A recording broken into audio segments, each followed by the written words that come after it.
Hello friends. स्वागत है आपका। आइए आज पढ़ते हैं that long silence written by Shashi Deshpande. UPHESC के सिलेबस में ये नॉवल शामिल है। कई बार आप सर्च करते हैं तो अच्छे से नहीं मिल पाती है इसकी कहानी। तो लेट्स बिगिन।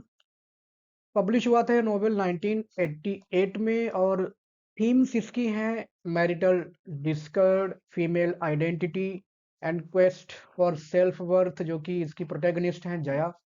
लगातार तलाश में रहती हैं अपनी वर्थ जानने को लेकर, परिवार में अपनी आइडेंटिटी पहचानने को लेकर संघर्षरत हैं, उनके बारे में ये कहानी है।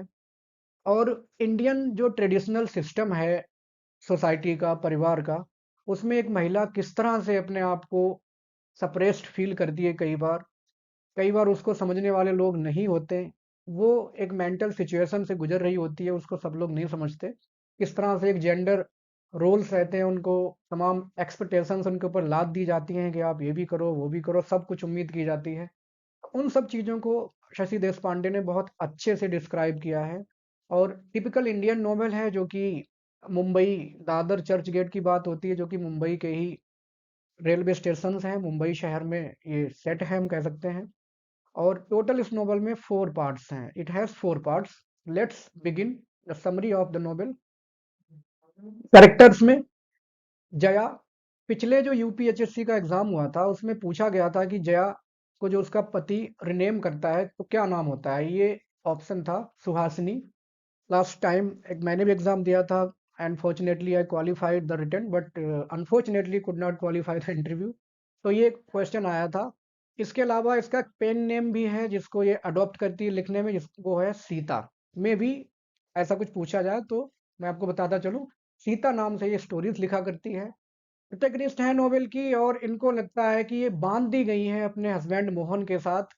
और ये अच्छी वेल एजुकेटेड हैं, राइटिंग स्टोरीज की ये स्टोरी लिखती हैं। और परिवार से इन्हें अपने बहुत प्यार है, अपने हस्बैंड से और अपनी बेटा बेटी से बहुत प्यार है। लेकिन जो कई बार जो इनका अतीत है, जिस तरह से इनका बचपन अच्छा बीता हुआ होता है, वो इनका साथ नहीं छोड़ रहा होता है। जब भी ये फ्री होती हैं तो इनको डे ड्रीमिंग होने लगती है कि कभी ये इस तरह से रहा करती थी, आज इनकी ये सिचुएशन हो गई है। कुल मिला के ये सैटिस्फाइड नहीं होती हैं। इनको अपनी आइडेंटिफिकेशन होती है एकदम लास्ट में, at the end of novel, जब ये डिसाइड करती हैं कि यस, अब वो साइलेंट नहीं रहेंगी, एक्सप्रेस किया करेंगी सम तमाम सिचुएशंस में, चाहे कुछ भी हो। कई बार इनका हस्बैंड इनसे पूछता है कुछ इंपॉर्टेंट टॉपिक्स में इनकी राय, लेकिन ये चुप रह जाती हैं, बता नहीं पाती हैं।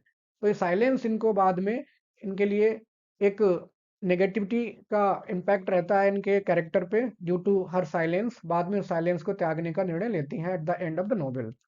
मोहन, जो कि इनका हस्बैंड है, ये जूनियर इंजीनियर होते हैं, अपनी जॉब चेंज करते हैं, बहुत ज़्यादा एम्बिशियस हैं क्योंकि इनका बचपन गरीबी में बीता है।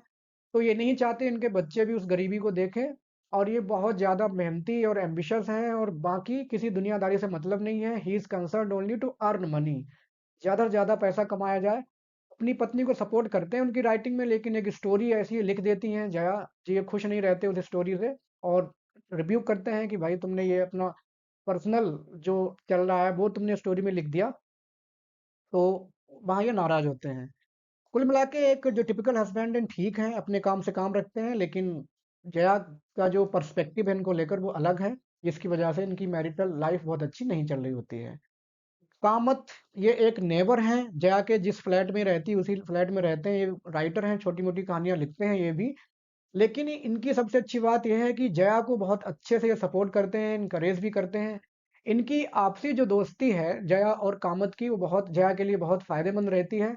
और ये जो साइलेंस है, उस साइलेंस को दूर करने के लिए जो सबसे पहले मोटिवेशन मिलता है वो कामत के कैरेक्टर से ही मिलता है जया को। He is the first person who motivates her to break the shackles of the silence she is carrying in her mind.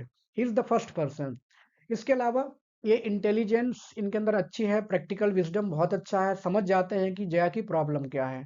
Ideas इनके बहुत प्रोग्रेसिव हैं, एकदम फ्रैंक स्पीकिंग बंदे हैं।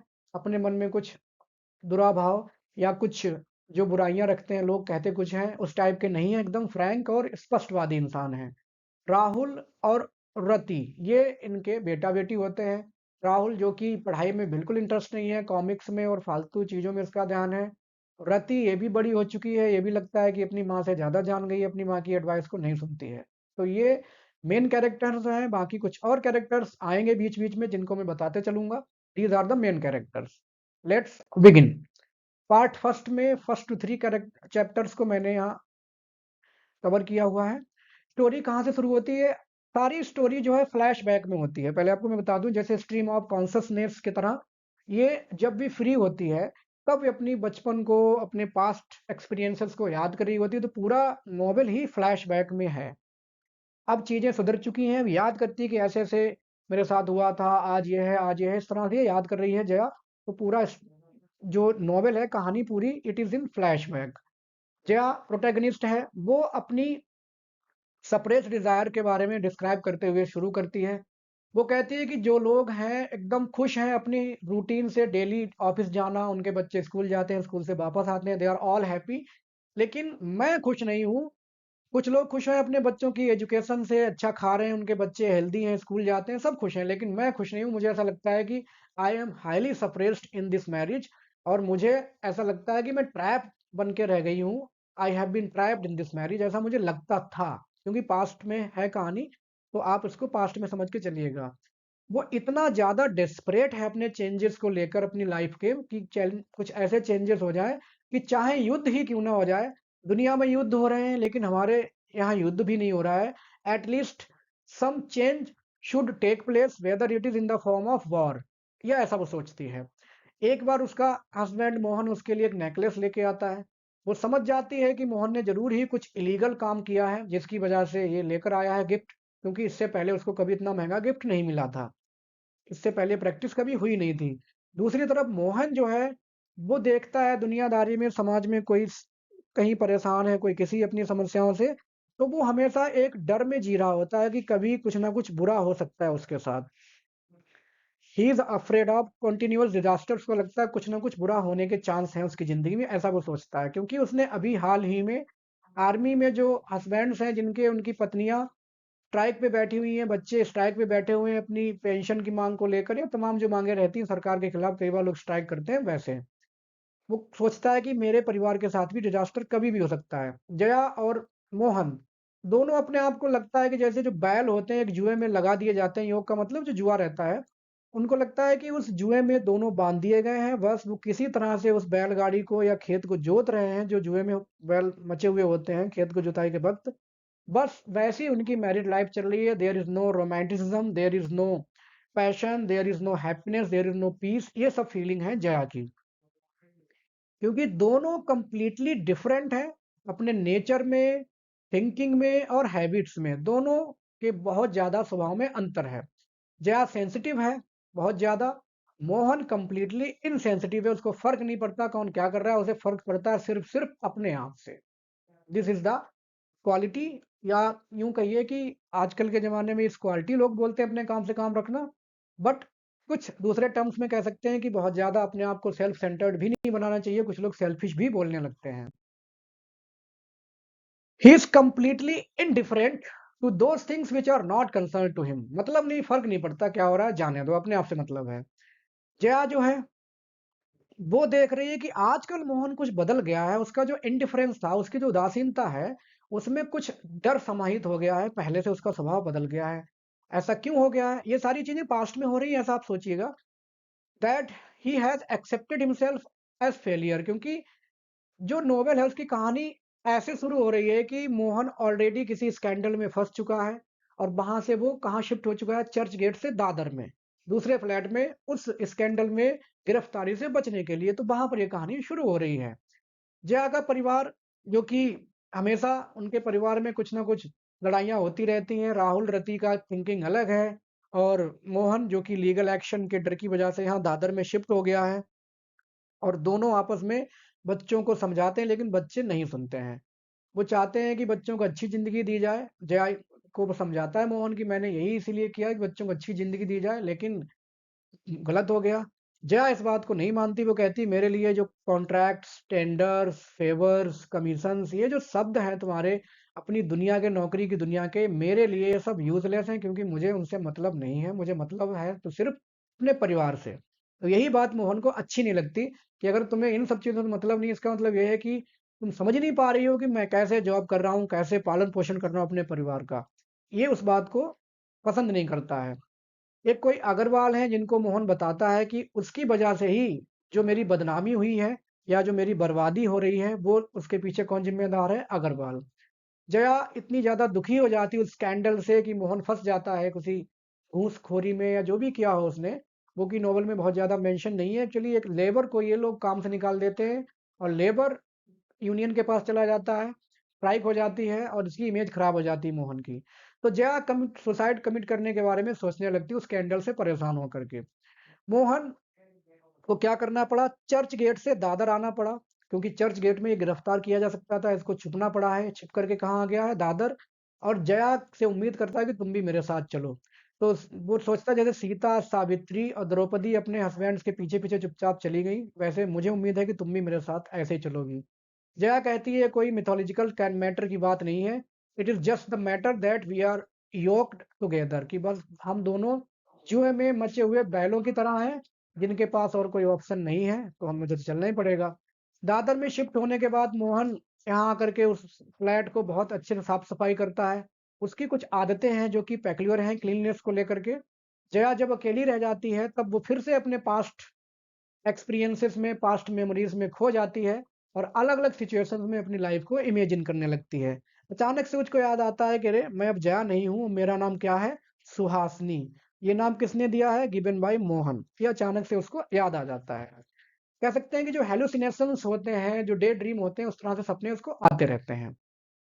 उसकी जो दिवा स्वप्न है, शुरू है, वो बात करती है कामत के उस टच की जो उसने कभी कामत ने इसको एक कह सकते हैं इनफॉर्मल वे में टच कर लिया था कभी, लेकिन वो उसका बैड टच नहीं था। लेकिन जया को ये पसंद नहीं आया क्योंकि उसे लगता है कि सिर्फ मोहन जो उसका हस्बैंड है और उसके अप्पा जो उसके पिताजी थे, बस इन दोनों को ही हक है और मोहन को कि उसको हग करें, बाकी कामत या किसी और को हक नहीं है कि उसके शरीर को कोई टच भी करे। कामत इसका नेबर होता है यहीं दादर में, जहाँ ये जया और मोहन रह रहे होते हैं। इसने एनकरेज किया जया को स्टोरीज लिखने के लिए कि क्योंकि मोहन को पसंद नहीं आया तो उसने कहा कि कोई बात नहीं, कामत ने कहा मेरा एड्रेस यूज कर लो, जब कभी आपकी स्टोरीज रिजेक्ट हो जाएंगी तो मेरे एड्रेस पे आ जाया करेंगी, मोहन को पता नहीं चलेगा और मैं आपको लौटा दिया करूंगा। तो जया अगली जो उसकी मेमोरीज है वो याद आती है अपनी आई की, और एक जो उनको कहानी सुनाया करती थी स्पैरो और क्रो की, जिसमें स्पैरो उस क्रो को रेनी डे में इसलिए मार देती है क्योंकि वो आकर के उसका दरवाजा खटखटा देता है। स्पैरो का बच्चा, नींद उसकी खुल जाती है और आउट ऑफ सिंपैथी दिखाने के लिए कि सिंपैथी दिखा रही है, लेकिन वो उसको कौवे को एक गर्म तवे पे जिस पे उसने चपातियां बनाई हुई होती हैं उस पर बैठा के मार देती है चालाकी से। तो इस पर्सपेक्टिव को जया याद कर रही होती है कि मैं भी स्पैरो की तरह रह रही हूँ, मुझे भी अपने बच्चों से मतलब है। तो कुल मिला के ये कहानी ना तो बड़ों के लिए अच्छी है और ना ही बच्चों के लिए अच्छी है, क्योंकि एक तरफ क्रुएलिटी और सेल्फिशनेस दिखाई गई है, क्योंकि इसमें विक्ट्री दिखाई गई है फीमेल की किसके ऊपर? मेल के ऊपर। तो ये किसी के हिसाब से कहानी अच्छी नहीं है, जो कि उसकी आई कभी सुनाया करती थी। अब उसका पर्सपेक्टिव बदल गया है इस कहानी को लेकर। इस चैप्टर में वो जो अपनी ट्रेजेडी होती है, उसकी एक कुसुम फ्रेंड है बचपन की, और ये बनीता मामी की भतीजी भी हैं जिनके बारे में बताती है, क्योंकि कुसुम जो है उसके वो बेचारी पागल हो चुकी हैं अपने पति की मौत के बाद। और जब जया उस कुसुम की हेल्प करने की कोशिश करती है तो सब उसको रोकते हैं कि क्यों उस पागल के चक्कर में पड़ी हो, तुम अपने परिवार पे ध्यान दो। कुसुम बेचारी अपने बच्चों को बहुत मिस करती है, हालांकि बच्चे बड़े हो चुके होते हैं, लेकिन मेंटल बैलेंस हो जाने के बाद एक दिन क्या करती है, कुएं में कूद जाती है और मर जाती है। तो ये ट्रेजेडी वो याद कर रही होती है। अगले चैप्टर में जया फिर से याद करती है अपने जो ज़िंदगी चल रही है मोहन के साथ उसको, क्योंकि मोहन अब बच कर के भाग रहा है उस स्कैंडल से, जो स्कैंडल में वो फँस गया है और यहाँ उसके पास अब कोई काम नहीं है।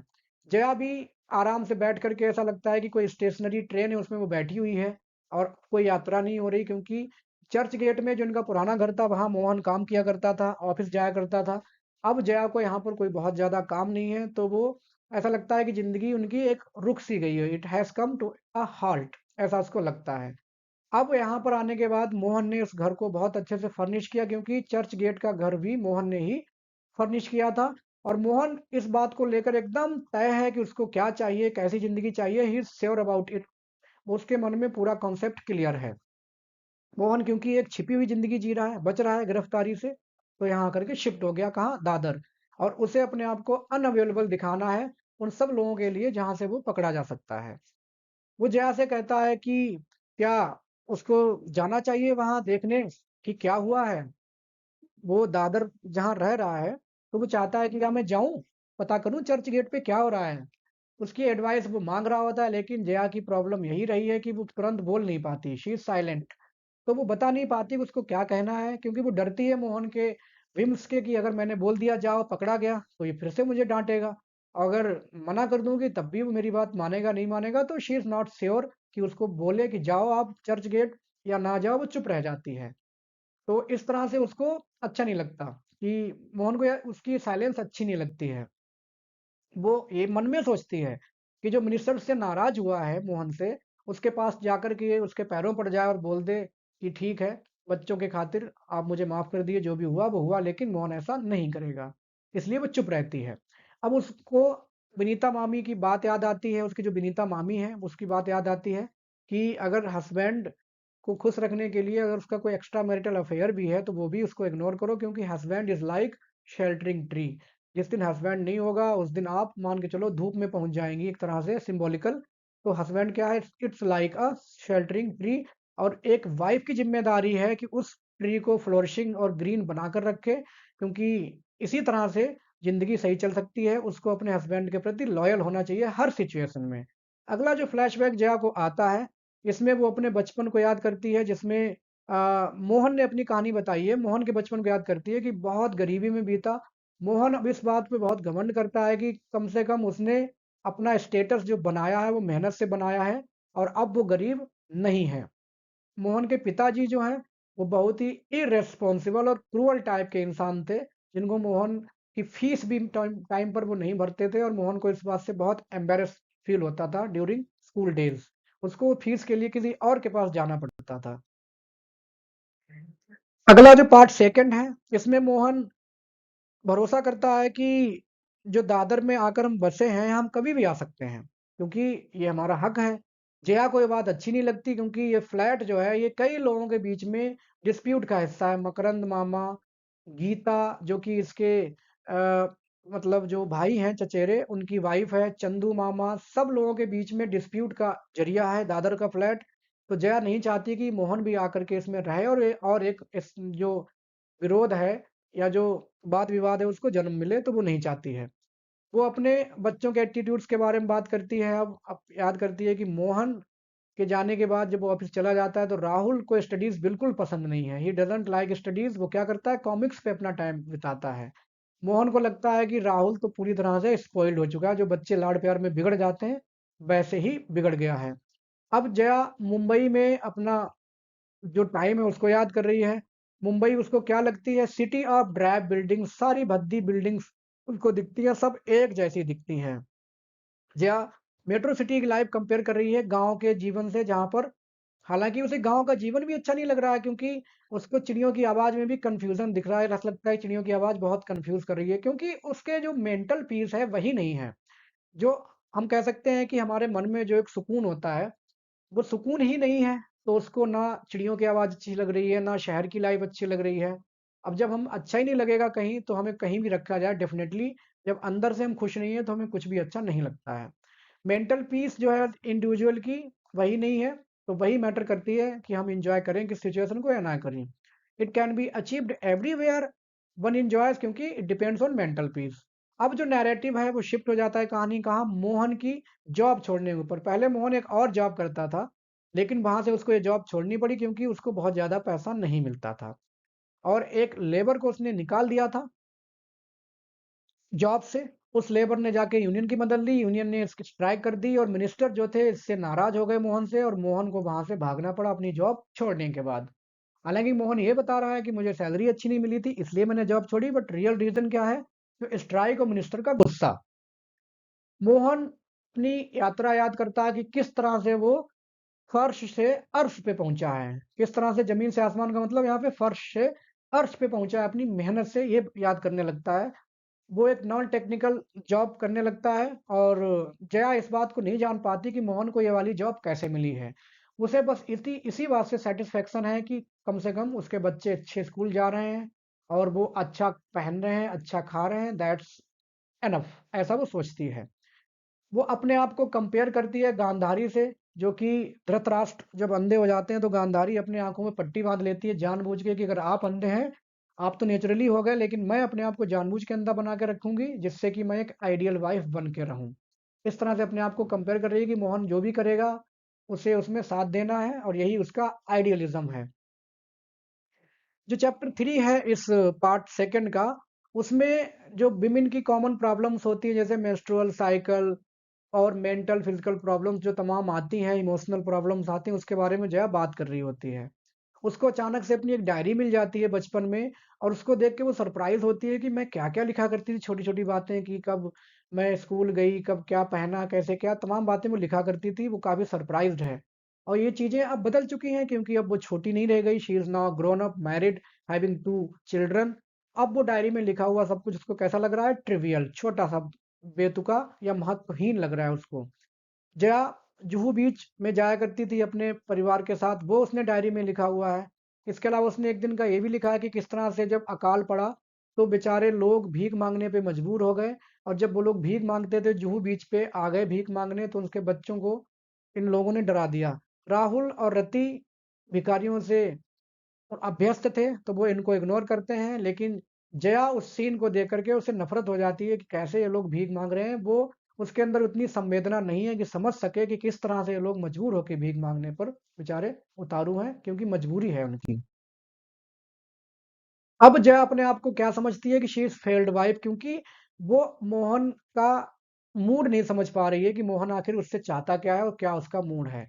ऐसे में अपने आप को वो फेल समझने लगती थी। उसे इस बात का भी आश्चर्य होता है कि कैसे उसने मिस कर दिया कि मोहन की इच्छा क्या है, वो किस मेंटल ट्रॉमा से गुज़र रहा है, ये क्यों नहीं पता कर पाई? It means she is failed wife. दूसरी तरफ जया जो है, एक स्टीरियोटाइप है जिसको ऐसा लगता है कि मोहन के बिना कुछ कर भी नहीं पाएगी। मोहन उसको बहुत पसंद भी नहीं आ रहा, लेकिन दूसरी तरफ उसको लगता है कि मोहन के बिना या मेल हेल्प के बिना वो कुछ नहीं कर पाएगी। कुछ सिचुएशंस में बहुत नर्वस हो जाया करती है, जो कि उसे नहीं होना चाहिए।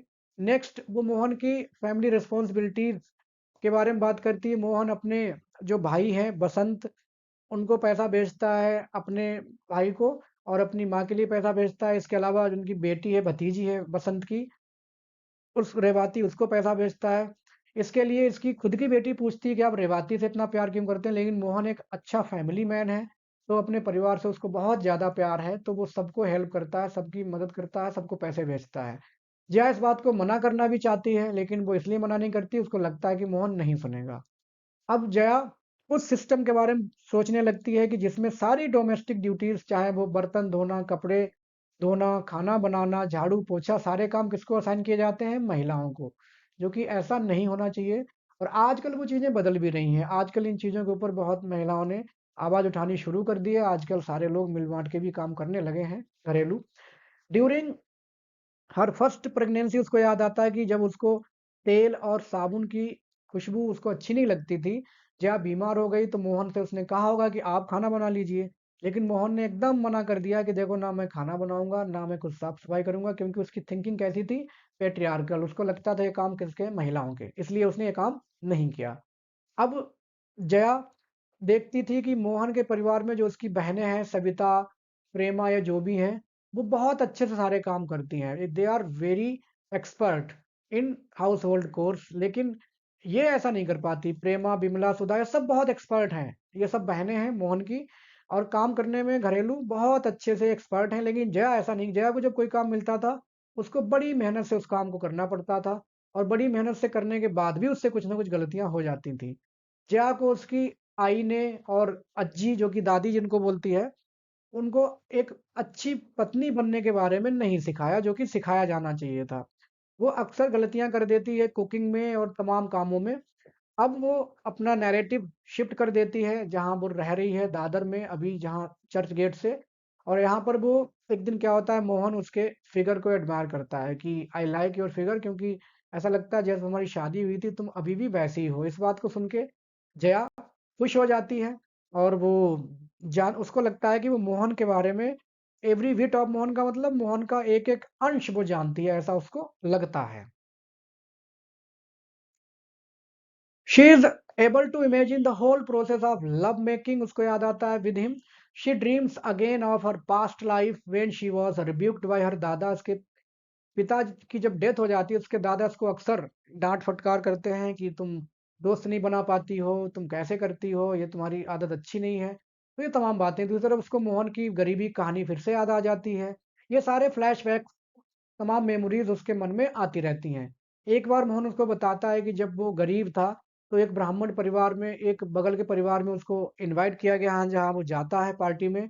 लेकिन गरीबी की वजह से उसको जो ज़मीन पे बिठा के खिलाया जाता है, उसकी दाल, पानी उसको दूर से परोसा जाता है, और ये अच्छा नहीं रहा उसके साथ अनुभव। दूसरी तरफ जो महिलाएँ जो अमीर हैं, इंग्लिश बोलने वाली हैं, उनको बहुत तहज़ीब के साथ उनके साथ वो परिवार पेश आ रहा था, अलग तरीके से खिला रहा था। उनका सम्मान अलग था। ये सब देखने के बाद मोहन मोटिवेट हुआ और उसने सोच लिया कि मैं भी जो अभाव की ज़िंदगी है नहीं जीऊँगा, चाहे कुछ भी हो जाए। उसके बाद मोहन को भी लगा कि मेरी पत्नी भी ऐसी होनी चाहिए जो एकदम एजुकेटेड हो, कल्चर्ड हो और इंग्लिश में बात करती हो। और यही वजह थी कि मोहन ने शादी किससे की है? जया से, जो कि वेल कल्चर्ड है और फ्लुएंटली इंग्लिश बोल सकती है। ये उसी घटना का परिणाम था कि मोहन ने ऐसा सोचा। शादी के बाद जया को लगता है कि अरे, पहले उसको लगता था कि शादी में बहुत कुछ रहता होगा, रोमांसेस, लेकिन अब उसको लगता है कि there is no romance in their relationship. Even it is the subject of stories and movies, और हकीकत में ऐसा कुछ नहीं है। They even didn't discuss sex after being done.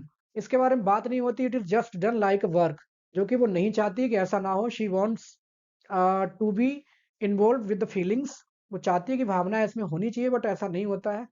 वो समझ चुकी है अच्छी तरह से कि वो उसी दिन से हस्बैंड वाइफ हैं, जिस दिन से उनकी शादी हुई थी। They are not beloved and lover. प्रेमी प्रेमिका में ये तमाम बातें होती होंगी, लेकिन अब वो पति पत्नी हो गए हैं, तो बिजी हैं बहुत ज्यादा, बच्चों में, करियर में, घर परिवार में, तो उनके बीच ये बातें नहीं होती हैं।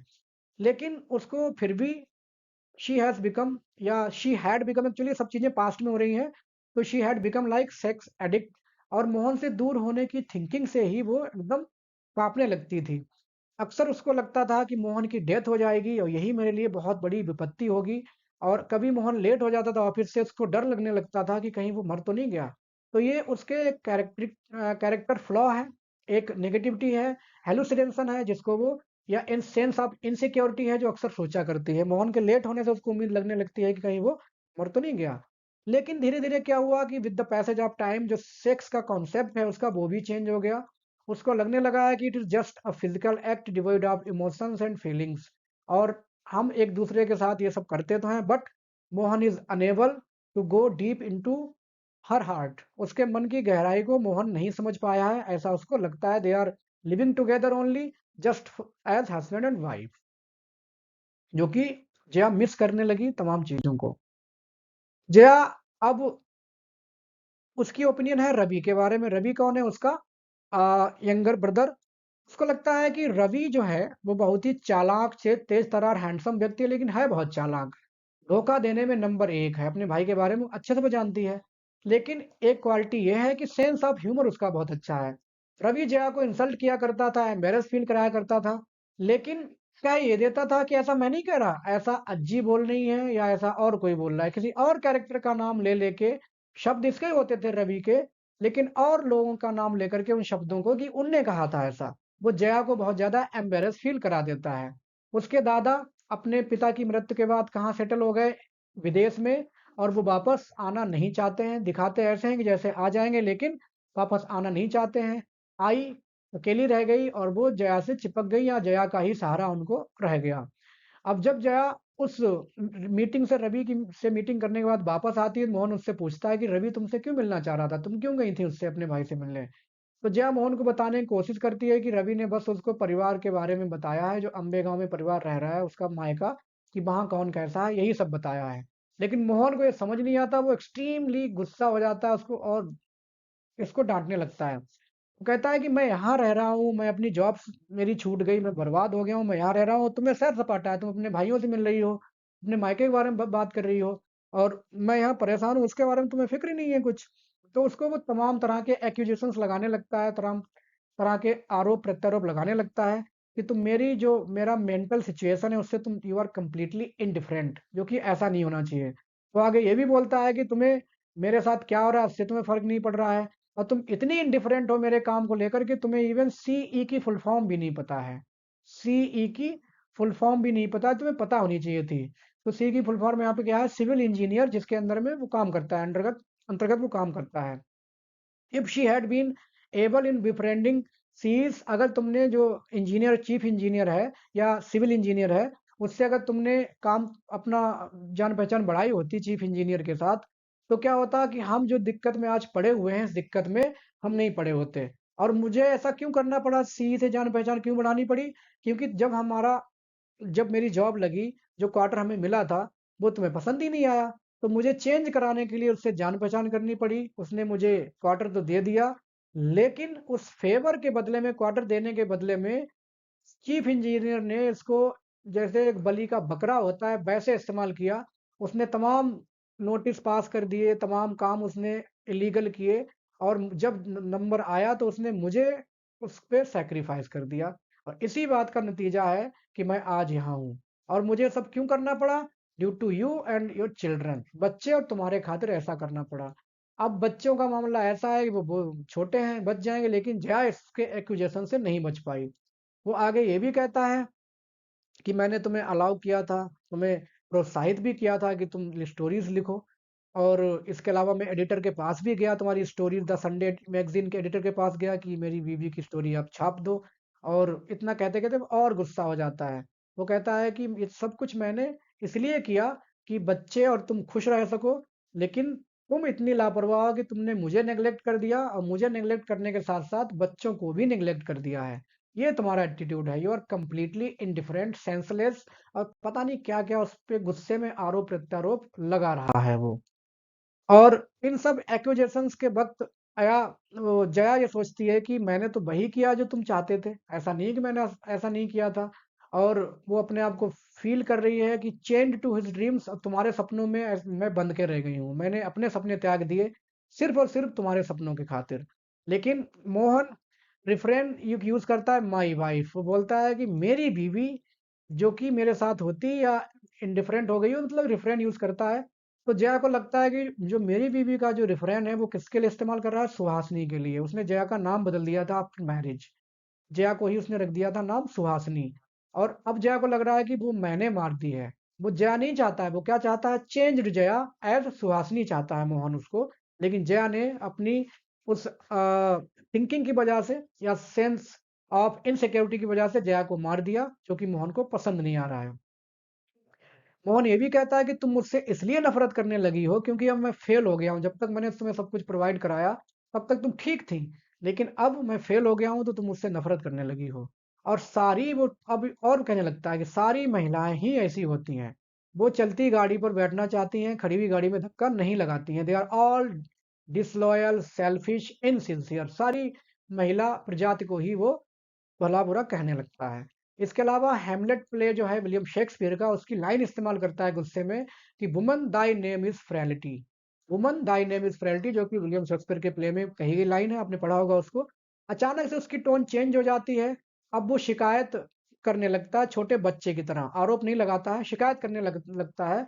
ऐसे बच्चे की तरह ये जया इमेजिन कर रही होती है जैसे एक बच्चा जिसकी दूध की बोतल छीन ली गई हो और वो शिकायत कर रहा हो। जया इस बात को सोच के हंसने वाली होती है, लेकिन किसी तरह से अपनी हंसी कंट्रोल करती है, क्योंकि मोहन को और गुस्सा आ जाता है तो वो गुस्से में है कि उसे हंसी आ रही है। इससे पहले कि जया कुछ बोलती, वो क्या करता है, मोहन उठता है और वहां से टैक्सी पकड़ के चला जाता है, घर से घर छोड़ के चला जाता है। अब कई दिन हो गए, मोहन लौट के नहीं आया, छोड़ के चला गया लड़ाई लड़ने के बाद। अब ऐसा उसने पहले कई बार किया था, लेकिन इस बार ऐसा हुआ है कि बहुत दिन हो गए वो नहीं आया है। राहुल ने कहा अपनी मम्मी से कि पापा नहीं लौटेंगे क्योंकि वो ही इज डेड। तो जया को गुस्सा आ जाता है। जया इतनी जबरदस्त तरीके से मोहन के गाल पे थप्पड़ मारती है कि उंगलियों के निशान उसके गाल पे छप जाते हैं कि पापा के बारे में ऐसे बोलते हो। अब बहुत सारी अनवांटेड और एक अपशकुन वाली विचार उसके मन में आने लगते हैं। जया के मन में कहीं ऐसा वास्तव में ऐसा तो नहीं हो गया मोहन मर गया हो, ऐसा सोच, डरती तो पहले से ही थी वो। अब वो बहुत ज़्यादा वरीड है मोहन को लेकर के, लेकिन समझ में नहीं आ रहा है। अब उसको याद आने लगता है कि जिस तरह से कुसुम को उसके पति ने छोड़ दिया था, कुसुम वो जो पागल हो गई थी बेचारी, कहीं ऐसा तो नहीं मुझे भी ऐसे छोड़ दिया जाए। अब वो बहुत अपसेट हो जाती है उस छोड़ने की बात को लेकर कि मोहन मुझे छोड़ ना दे। खुद को वो समझाती है कि कुसुम इसलिए छोड़ दी गई थी उसके पति के द्वारा क्योंकि वो पागल हो गई थी, लेकिन मैं तो नहीं हूँ, मैं तो ठीक हूँ, तो मोहन मुझे नहीं छोड़ेगा।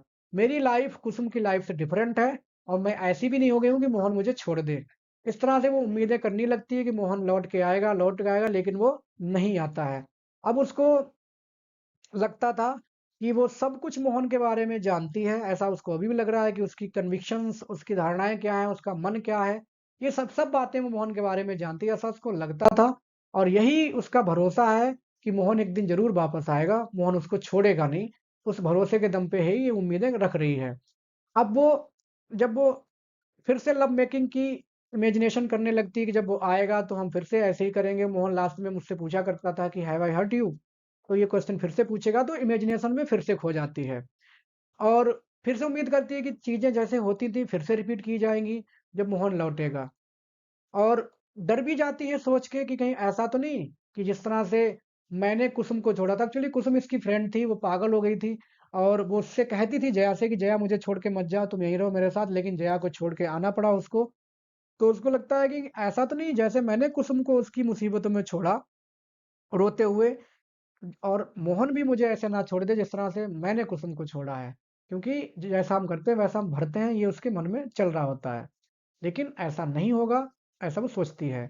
अब उसको अपना एक धोखा याद आता है जो उसने मोहन को दिया। वो धोखा क्या था कि जो दूसरी प्रेगनेंसी होती है उसमें वो उसको अबॉर्ट करा देती है, मोहन को बताती भी नहीं है कि मैंने अबॉर्शन करा दिया है, अपने बड़े भाई की मदद से करा देती है। और वो गिल्ट अबॉर्शन का उसके मन में आ जाता है कि कम से कम मुझे मोहन को बताना तो चाहिए था, शायद वो अपने बच्चे को ना मारता, मैंने उस बच्चे को मार दिया। तो गिल्ट की फीलिंग फिर से रिटर्न्स होती है उसके मन में और वो बुरा महसूस करने लगती है। एक और मेमोरी उसे अपने पापा की बहुत ज़्यादा खान-पान की याद आने लगती है कि मेरे पापा बहुत पेटू थे और उनकी मौत उम्र से पहले इसलिए हो गई क्योंकि वो बहुत लालची थे, घी के लड्डू उन्हें बहुत पसंद थे, बीटन राइस ये सब बहुत ज़्यादा खाया करते थे। अगली मेमोरी उसको अपने हॉस्टल लाइफ की आती है जब उसके दादा उसको डांटा करते थे कि तुम कैसे अकेले अकेले पड़ी रहती हो, हॉस्टल में इतनी लड़कियां हैं, सबसे दोस्ती करो और तुम नहीं कर पा रही हो, कैसी अजीब अजीब हो। बहुत ज्यादा डांटा करते थे उसके पिता की मौत के बाद। उसके पिता उसकी हिम्मत बढ़ाया करते थे, लेकिन दादा उसको डांटा करते थे। She was missing her happy days when her Appa was alive. जब उसके पापा जीवित थे तो वो उसको समझाया करते थे कि बेटी तुम डिफरेंट हो और तुम बाकी लड़कियों की तरह नहीं हो। उसको याद आता है अपने, मानती इस बात को कि उसको बिगाड़ने में उसके पापा की ही गलती थी क्योंकि उसके पापा उसको एहसास दिलाया करते थे बेटी तुम ऐसी नहीं हो कि बाकी लड़कियां सिंपल वाइफ बन जाती हैं, तुम सिंपल वाइफ नहीं बनोगी, तुम बहुत बड़ी ऊंचाइयां छुओगी और तुम डिफरेंट हो बाकी लड़कियों से। तो ऐसा वो ना किए होते तो आज ये भी दोस्ती कर रही होती, ये अपने आप को कॉमन समझ रही होती, लेकिन उस सेंस ने उसको बर्बाद कर दिया जो सेंस उसके पिता ने इसके अंदर डाल दी थी कि तुम डिफरेंट हो। वो इसको ऑक्सफोर्ड भेजना चाहते थे हायर एजुकेशन के लिए, लेकिन ऐसा नहीं हो पाया क्योंकि अचानक ही हार्ट अटैक से उनकी डेथ हो जाती है। अब वो अज्जी मतलब अपनी दादी और आई अपनी माँ को रिस्पॉन्सिबल मानती है कि पापा की डेथ इसलिए हुई क्योंकि वो दोनों अलग अलग रहती थी, अज्जी और आई, और दोनों जगह उनको करीब 3 मील जाना और 3 मील आना डेली साइकिल चलानी पड़ती थी इनके पापा को। और साइकिल चलाने के बाद उनका हृदय जो था बहुत ज्यादा फ्यूरियसली पंपिंग होने लगती थी। तो कहीं ना कहीं उस मौत के लिए जिम्मेदार कौन है, अज्जी और आई, ऐसा वो मानती है। फिर से उसको मोहन की अब्सेंस याद आने लगती है उसी थिंकिंग में और वो डरने लगती है कहीं उसकी लाइफ को कुछ खतरा तो नहीं है। अब वो उम्मीद करने लगती है कि ऐसा तो नहीं हो गया मोहन ट्रेन से गिर गया हो, है ना? मुक्ता एक और अभी कैरेक्टर आएगा आगे मुक्ता के हस्बैंड की तरह, अरुण की तरह। ऐसा तो नहीं कि वो ट्रेन से गिर गया हो या कहीं ऐसा तो नहीं हो गया कि किसी हैवी व्हीकल ने उसको कुचल दिया हो, उसकी बॉडी डेड बॉडी अभी आने वाली हो, ऐसा उसके मन में ख्याल आने लगते हैं। तुरंत ही वो अपने आप को समझाती है कि नहीं नहीं ऐसा नहीं है क्योंकि उसका नाम जया है, जया का मतलब होता है विक्ट्री, तो वो हार नहीं मानेगी, उम्मीद रखेगी Mohan will definitely return one day. Jaya अपनी उस कॉन्सेप्ट जो विडोहुड है उसके बारे में कॉन्सेप्ट यहाँ पर एक्सप्रेस कर रही होती है। कमला काकी का जो विडोहुड था, जब उनके हस्बैंड खत्म हुए तो वो अंदर से टूट गई, उनको लगा कि वो कैसे जी पाएंगी उसके बिना। और जब इसकी इसके पापा एक्सपायर हुए तो इसकी जो आई थी, उन्होंने उस विडोड को बहुत ही बहादुरी के साथ एक्सेप्ट किया। वो इतने दिनों तक परेशान नहीं रहीं और बहादुरी के साथ उन्होंने उस ट्रेजेडी का सामना किया, क्योंकि डेथ लगभग सभी के परिवार में कोई न कोई, किसी न किसी की होती ही है। तो आई ने उस ब्रेवली उस मौके को एक्सेप्ट किया और उससे पार पाया। अब वो याद करती है कि हर कोई उसको सलाह देता था, जया, कि अच्छी बीवी बनना, अच्छी बीवी बनना। लेकिन किसी ने उसको ये सलाह कभी क्यों नहीं दी कि जब परिवार टूट रहा हो, शादी फेल हो रही हो, तब उसको क्या करना चाहिए? मोहन उसको छोड़ के चला गया है, अब उसको यही नहीं पता उसको करना क्या चाहिए, उसको नहीं पता है। अब वो सोचती है कि जब मोहन जा रहा था गुस्से में, तो उसको कहना चाहिए था कि मोहन नहीं जाओ, प्लीज़ डोंट गो, ऐसा उसने नहीं कहा, क्योंकि ऐसा उसको सिखाया नहीं गया। अब मुक्ता उसकी जो फ्रेंड, जो नेबर है, पड़ोसी, वो आ जाती है और जया से मोहन के बारे में पूछती कि मोहन भाई कहाँ है तुम्हारा हस्बैंड?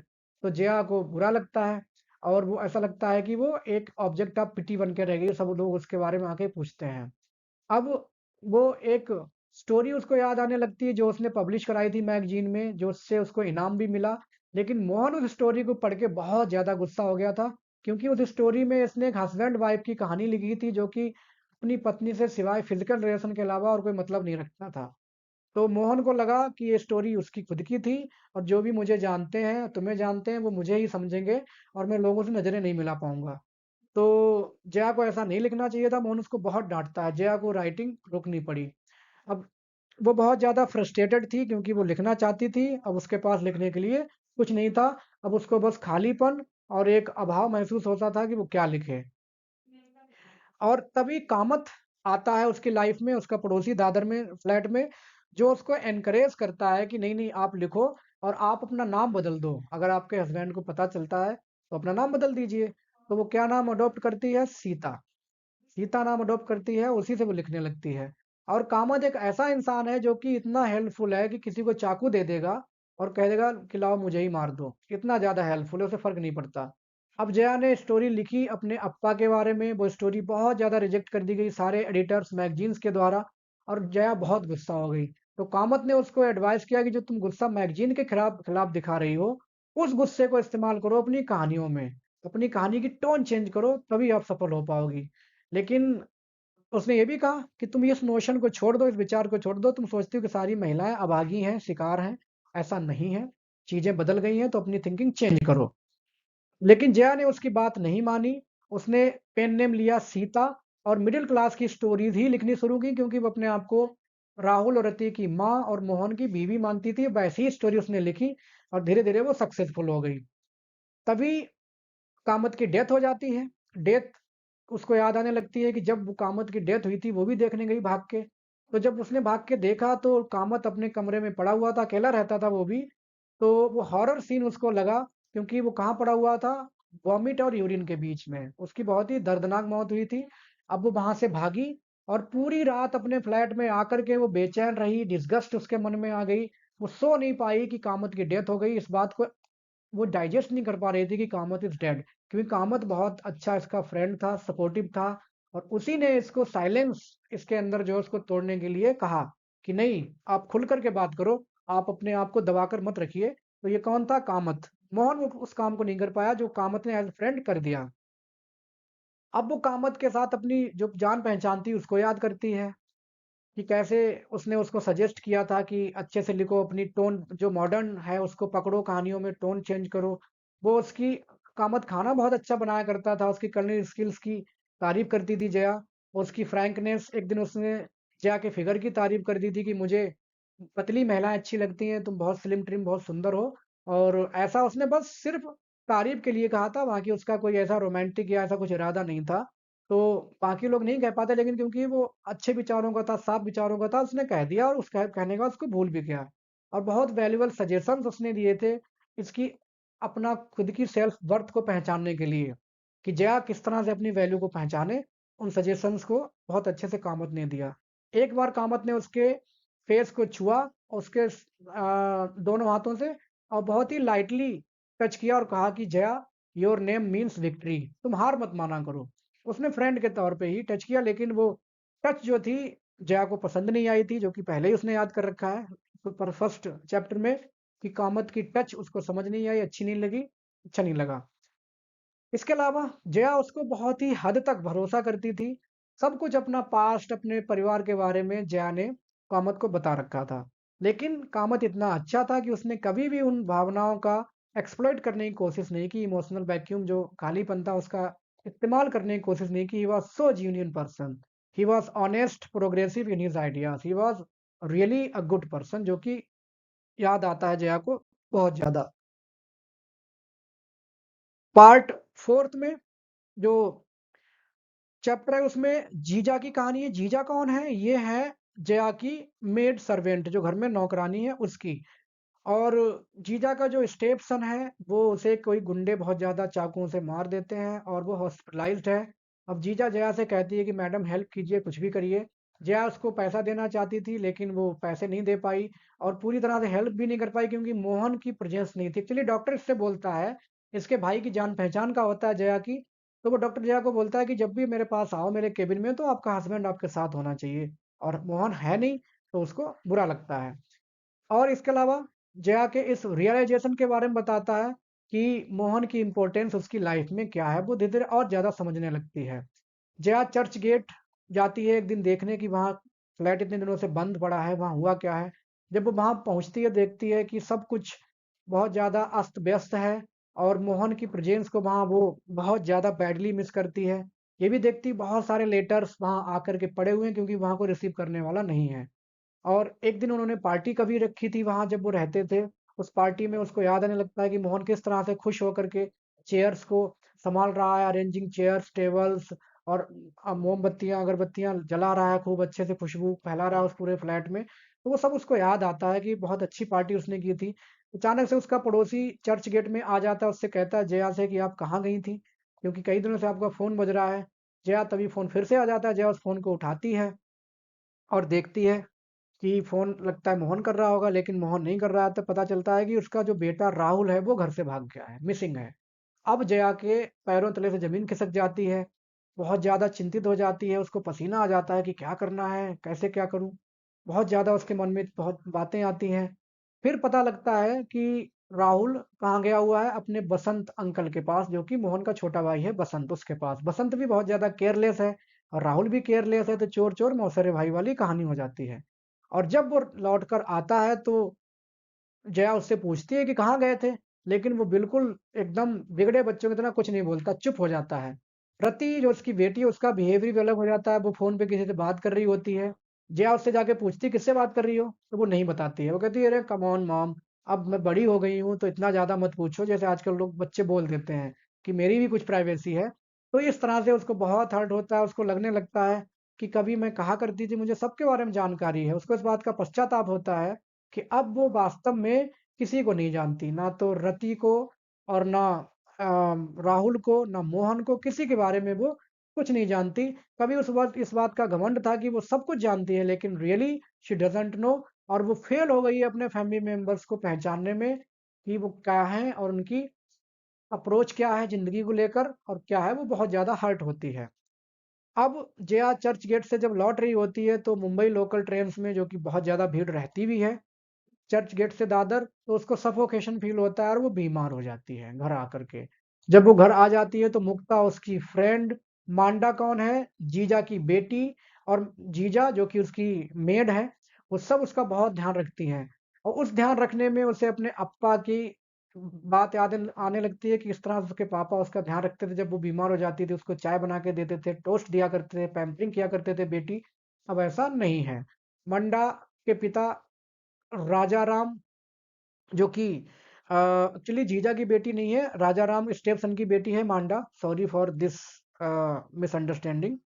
ये राजा राम की बेटी मांडा होती है, बहुत खुश हो जाती है, भाग करके आती है एक दिन और कहती है इससे, जया से, कि आंटी आंटी पापा मेरे अब ठीक हैं। तो उसके चेहरे की खुशी देख करके जया को भी अच्छा लगता है कि चलो कम से कम वो खुश है, उसके पापा ठीक हो रहे हैं जो चाकुओं से गोदे गए थे। तभी मुक्ता आ जाती है और वो टीज करती है जया को कामत के बारे में कि भाई आप मैडम आपका तो कुछ ऐसा था। लेकिन जया कहती है नहीं नहीं, कुछ भी नहीं था हम दोनों के बीच में, it was just pure friendship, वो सिर्फ मेरा अच्छा दोस्त था, इसके अलावा कुछ नहीं है। अब मुक्ता ये बताती है मोहन के बारे में कि मोहन ने कुछ गलत किया है, कोई स्कैंडल किया है, जिसकी वजह से वो भागा भागा घूम रहा है और वो छिप रहा है। बसंत और राहुल आ जाते हैं। जो कि दोनों बिगड़े हुए हैं, बसंत मोहन का भाई और राहुल इसका बेटा, दोनों बिगड़े हुए हैं, दोनों की अच्छी बनती है। अब जया फिर से अपने चाइल्डहुड को ड्रीम करने लगती है कि कब किस तरह से वो ज़िंदगी सोचा करती है कि जब मैं बड़ी हो जाऊँगी, खूब पढ़ लिख जाऊँगी तो ऑफ़िसर बनूँगी और जेब में हाथ डाल कर के ज़िंदगी जीऊँगी, दूसरों को ऑर्डर दिया करूँगी कि ये करो, वो करो, ये करो। लेकिन ऐसा कुछ नहीं हो पाया और उसके कोई भी सपने फुलफ़िल नहीं हो पाए जो उसको फुलफ़िल होने चाहिए थे। तभी जया को एक टेलीग्राफिक मैसेज मिलता है जिसमें पता चलता है कि मोहन जो है वो आने वाला है। सब कुछ ओके है, चीज़ें सुधर गई, मिनिस्टर से शायद माफ़ी माँग ली हो वहाँ जाके, कुछ भी किया हो, लेकिन चीज़ें सुधर गई, जॉब वापस मिल रही है और वो फ्राइडे वापस आ जाएगा। जया जैसे ही उसको पता चलता है मोहन आने वाला है, तो एक मेंटल कॉन्फ्लिक्ट में पहुँच जाती है कि उसका आखिर अब क्या वो रिएक्शन उसका क्या होगा? मोहन को वो कैसे रिएक्ट करेगी उसके आने पर? क्या उसको फिर से अपनी फ्रेंडशिप स्टार्ट करनी चाहिए, फिर से अपनी लाइफ जैसे चल रही थी वैसे ही स्टार्ट करनी चाहिए। क्या उसको फिर से अपने आप को महसूस करना चाहिए कि हम दोनों बैल हैं बस आपस में जुड़े हुए, या उसको एक सब ख्याल जब आते हैं तो मन बनाती है कि नहीं नहीं अब मैं वैसी जिंदगी नहीं जीऊंगी। आई विल स्पीक, अब मैं बोलना शुरू करूंगी। बहुत दिन हो गए सप्रेस करते हुए, it was a long silence, लेकिन अब मैं बोलूंगी चाहे कुछ भी हो जाए और मैं इक्वली लेवल पर खड़े होकर के मोहन से बात किया करूंगी। I have to erase the silence between us, हमारे बीच में जो साइलेंस है मोहन और जया के बीच में, उसको वो डिसाइड करती है, उसको वो खत्म करेगी चाहे कुछ भी हो जाए। और अब उसको अपना रोल बहुत ही पॉजिटिवली और इंडिपेंडेंटली प्ले करना है। मोहन की छत्र छाया में बहुत रह लिया, अब वो उसकी बात तो मानेगी लेकिन इंडिपेंडेंटली और पॉजिटिवली अपनी भी राय दिया करेगी। अब वो अपने आप को चेंज करने का वो उम्मीद करती है, लेकिन ये भी चाहती है कि क्योंकि चेंजिंग एक दिन में नहीं होती, इट्स लाइक अ रिवॉल्यूशन, और रिवॉल्यूशन होने में बहुत टाइम लगता है। लेकिन वो उम्मीद करती है कि चाहे कुछ भी हो जाए, टाइम कितना भी लगे, लेकिन डेफ़िनेटली एक दिन ऐसा आएगा जब मैं बोलना शुरू कर दूँगी और जो दैट लॉन्ग साइलेंस थी, that will never be again between us. The silence will be erased by me forever. इसके लिए मैं तैयार हूँ एंड आई हैव डिसाइडेड, ऐसा जया एंड में डिसाइड करती है। तो ये थी समरी उस नॉवेल की जो कि यूपीएचएससी में शामिल है, कुछ और एग्जाम्स में भी। उम्मीद है आपको समरी समझ आई है। जो एग्जाम पॉइंट्स थे एक दो वो मैंने बताए हैं, बाकी आप अपने तरफ से खुद भी डिसाइड कर सकते हैं। मिलते हैं किसी नेक्स्ट वीडियो में। Thanks for watching.